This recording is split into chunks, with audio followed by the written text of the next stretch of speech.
Tradisi apa yang ada di daerah Sawah Budaya yang biasa dilakukan untuk menjaga laut kita tetap lestari? Mau bicara soal illegal fishing ya atau penangkapan ikan ilegal saat ini ya. Ternyata dampaknya bukan cuma soal hukum atau lingkungan tapi menyentuh budaya masyarakat pesisir juga. Bayangkan sahabat budaya, nelayan tradisional yang biasanya hidup dari laut itu bisa kehilangan mata pencarian ya karena ikan makin berkurang akibat cara-cara tangkap yang merusak gitu ya. Dan akhirnya ada yang terpaksa pindah ke pekerjaan lain yang mungkin ya kurang mereka kuasai ya. Dan itu tentu mengguncang tatanan ekonomi sosial masyarakat.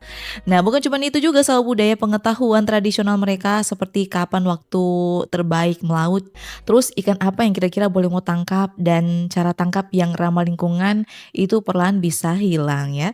Karena kalau ekosistemnya rusak, ya pengetahuan itu juga nyandak mau dipraktekkan. Jadi sahabat budaya, upaya melawan illegal fishing itu bukan hanya urusan hukum dan pengawasan ya, tapi juga soal bagaimana orang menghargai budaya lokal tuh sebagai bagian dari solusi.